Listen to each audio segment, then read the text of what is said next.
Welcome dear students in S. Shastri Academy. Today we are going to start question number 3. Find the LCM and HCF of the following integers by applying the prime factorization method. जो question number 3 है उसमें हमको 3 numbers दिए हैं और तीनों numbers के हमें HCF एंड LCM एक पर्टिकुलर फैक्टराइजेशन मेथड से निकालना है. सॉल्यूशन. सबसे पहले हम क्या करेंगे, 12 के प्राइम फैक्टर्स निकालेंगे जो कि होता है 2 2 जा 4, 4 3 जा 12, that is equal to 2 square into 3. 15 के फैक्टर्स 3 5 जा 15. 21 के फैक्टर्स 3 7 जा 21. अब अगर HCF निकालना है हमको तो हम क्या करते हैं, जो तीनों नंबर्स में कॉमन है, तो कॉमन कौन सा नंबर है, 3 3 3. ये तीनों नंबर में कॉमन है तो हमारा HCF भी 3 ही रहेगा. So HCF is equal to 3. Now LCM के लिए हम क्या करेंगे, LCM के लिए हमने कॉमन जो चूज किया है वो तो हम लिखेंगे ही, और साथ में 2 square into 5 into 7, that means जो बचे वाले नंबर है वो भी हम लिख देंगे. ये जो 3 है ये तो हमने लिया ही है, और रिमेनिंग नंबर क्या है 2 स्क्वायर 5 एंड 7, ये भी हम लिखेंगे. 3 इंटू 4 इंटू 35, सो 12 इंटू 35, दोनों को मल्टीप्लाई करेंगे. 35 12 42 420. सो LCM वुड बी 420. HCF 3 है और LCM हमारा 420 आया. Now we will start with question number 4. Given that HCF of 306 and 657 is 9, find LCM of 306 and 657. We know the formula that HCF into LCM is equal to product of two numbers.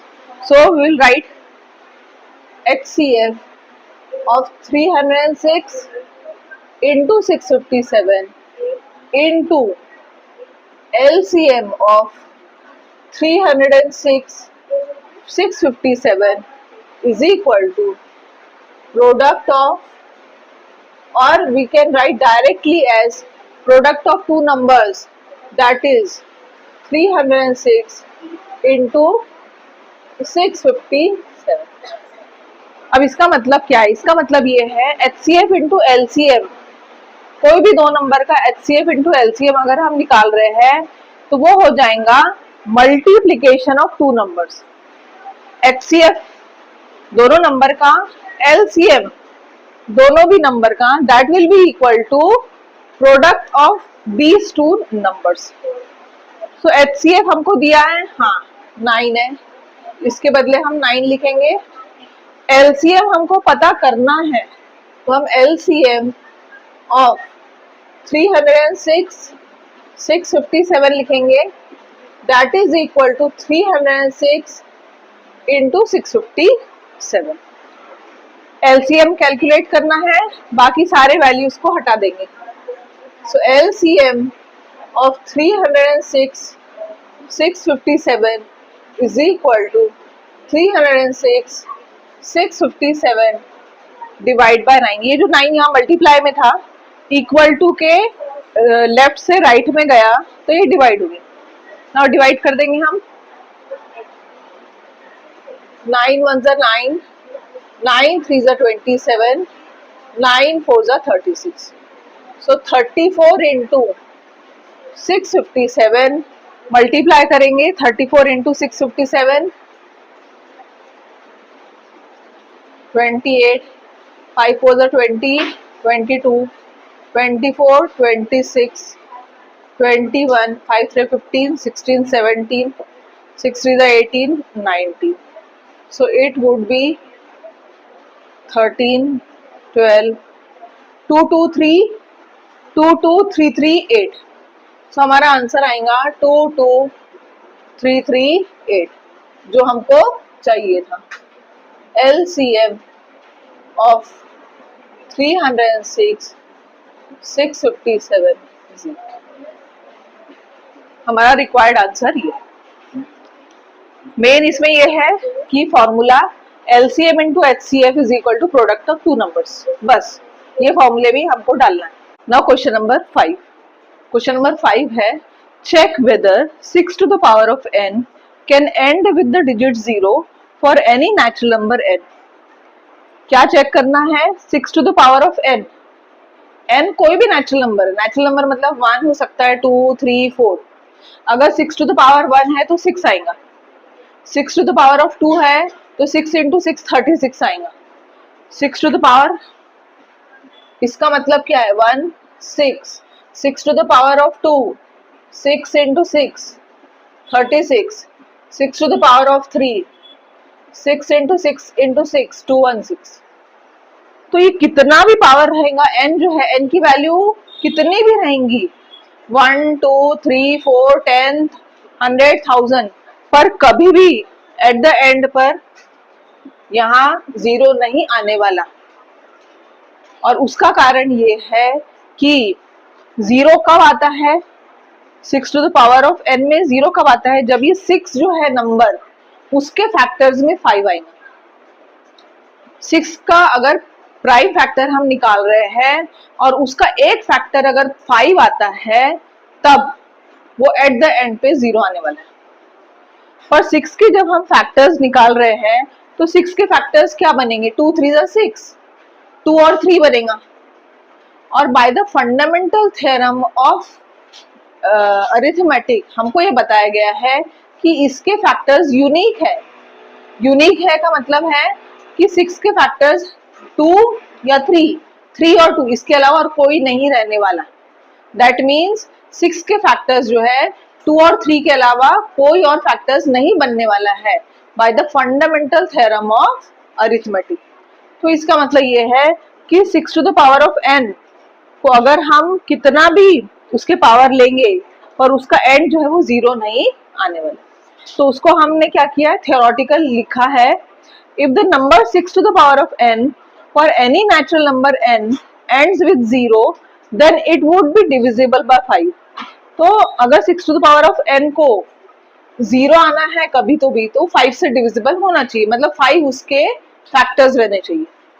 That is the prime factorization of 6 to the power of n contain the prime number 5. This is not possible as 6 to the power of n is equal to 6 का power, 6 का factors कौन कौन से? 2 3 2 3, ये दो ही factor है, ये दो के अलावा कोई तीसरा फैक्टर नहीं है। तीसरा फैक्टर अगर हम ढूंढेंगे तो फिर 1 और 6 इटसेल्फ रहेगा, 5 नहीं आ रहा है इसमें। तो जहां पर फैक्टर 5 नहीं आ रहा है, प्राइम फैक्टर अगर 5 नहीं आ रहा है, तो वो नंबर कभी भी एंड नहीं करेगा 0। So only primes in the factorization of 6 to the power of n is 2 and 3 by the uniqueness of fundamental theorem of arithmetic that there are no other primes in the factorization of 6 to the power of n. So there is no natural number n for which 6 to the power of n ends with the digit 0. ऐसा कोई भी natural number n का है नहीं, चाहे 100 लो चाहे 1000 लो, जिसका answer and पे 0 आने वाला है। 10 100 1000 ऐसा कोई भी नंबर अगर हम लेते हैं n के बदले में, तभी भी 6 to the power any number would not give you 0 at the end. So हमें ये पूछा गया था कि क्या कैन चेक करना है हमें, तो हमने क्या लिखा? No natural number, no natural number n for which 6 to the power of n ends with the digit 0. Now we will start with question number 6. Question number 6 is explain why 7 into 11 into 13 plus 13 and 7 into 6 into 5 into 4 into 3 into 2 into 1 plus 5 are composite number. हमको ये पता है कि composite number ऐसे number होते हैं जिनके factors other than 1 and itself भी होते हैं।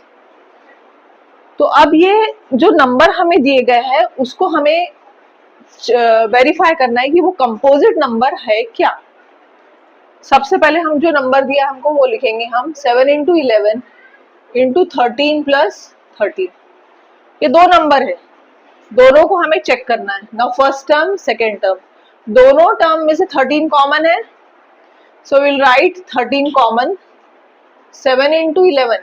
नाउ 13 अगर हम कॉमन निकाल रहे हैं यहाँ से तो क्या बचा, 7 इंटू 11 प्लस यहाँ से 13 निकाल रहे हैं तो क्या बचा 1, सो 13 इंटू 7 इंटू 11 77 प्लस 1 13 इंटू 78, सो 13 इंटू 78, 78 के प्राइम फैक्टराइजेशन करेंगे, 2 3 6, 2 6 18, 3 2 3 4 2 2 2 1, so it would be 13 into 2 into 3 into 3 into 2 into, अब सारे नंबर जो है ये प्राइम नंबर है, ठीक है, सारे नंबर प्राइम नंबर है।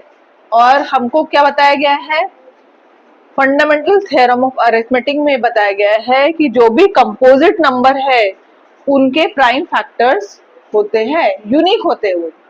तो इसका मतलब ये है कि ये जो गिवन नंबर है वो कंपोजिट नंबर है क्योंकि उनके फैक्टर्स कैसे हैं, प्राइम फैक्टर्स हैं, ठीक है। चलो करो, तो हम लिखेंगे since 7 into 11 into 13 plus 13 can be expressed as a product of prime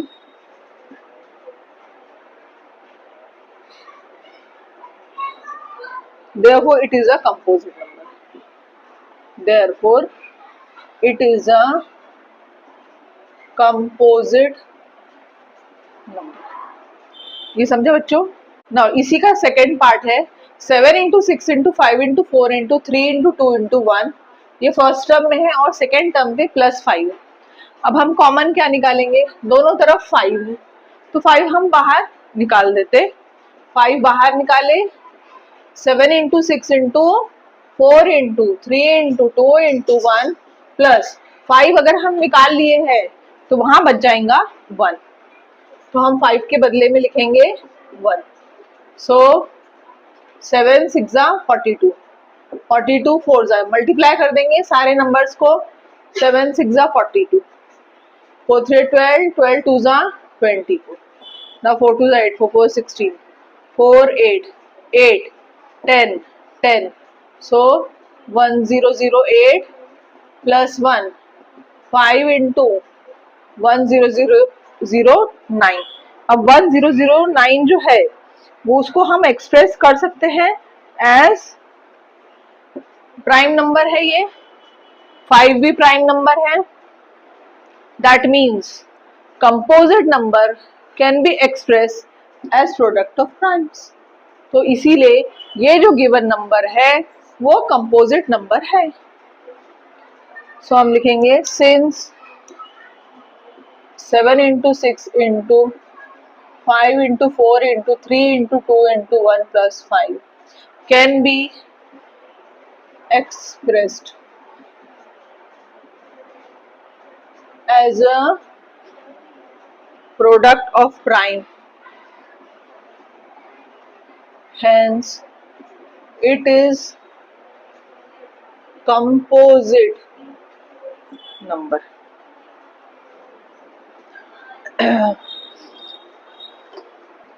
Now question number 7, there is a circular path around the sports field, एक circular path है, Sonia takes 18 minutes to drive one round of the field, Sonia 18 minute ले रही है circle के एक round के लिए, while Ravi takes 12 minutes for the same, और रवि जो है वो 12 मिनट का समय ले रहा है एक सर्कल का राउंड लेने के लिए। Suppose they both start at the same time and go in the same direction, दोनों एक ही टाइम पे शुरू कर रहे हैं और एक ही डायरेक्शन भाग रहे हैं, दोनों भी इस डायरेक्शन भाग रहे हैं। After how many minutes will they meet again at the starting, कितने समय के बाद वो, after how many minutes will they meet again at the starting point, starting point पर कितने समय के बाद पहुंचेंगे। तो दो चीज हमको दिया है, एक राउंड मारती है सोनिया 18 मिनट में और रवि मारता है 12 मिनट में। अब अगर ये दोनों स्टार्ट कर रहे हैं सेम पॉइंट से, तो क्या इनको समय 12 मिनट से कम लगने वाला है? क्या दोनों को भी 12 मिनट से कम का समय लगेगा या दोनों को भी 18 मिनट से ज्यादा का समय लगने वाला है? क्या लगेगा? समय ज्यादा लगेगा? यस, समय ज्यादा अगर लगना है तो हम क्या निकालेंगे? एलसीएम, क्योंकि हमेशा एलसीएम ज्यादा रहता है। एचसीएफ अगर हम निकाल रहे हैं तो एचसीएफ कितना आएगा? 18 और 12 का 6। तो क्या 6 मिनट में दोनों एक जगह मिलेंगे? गलत, क्योंकि एक राउंड मारने को तो इसको 12 मिनट लग रहे हैं। तो इसका मतलब ये है कि हमको समय जो निकालना है उसकी वैल्यू ज्यादा आने वाली है, 18 से ज्यादा आने वाली है। तो हमें क्या निकालना पड़ेगा? एलसीएम, दोनों का एलसीएम निकालना है, हमारा आंसर वही रहने वाला है। We will find LCM of 18 minute and 12 minute. 18, 2 9s are 18, 2 3 are 6, 6 3s are 18. 12 का है 2 3s are 6, 6 2s are 12, which is equal to 2 into 3 square या 2 square into 3.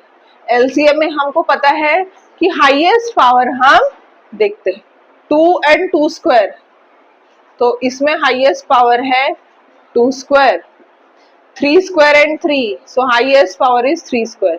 4 into 9, that is 36 minute. इसका मतलब ये है कि 36 मिनट के बाद में वो दोनों एक दूसरे से एक साथ स्टार्टिंग पॉइंट पर मिलेंगे। सो हम आंसर लिखेंगे after how many minutes? After 36 minutes they meet again at the starting point.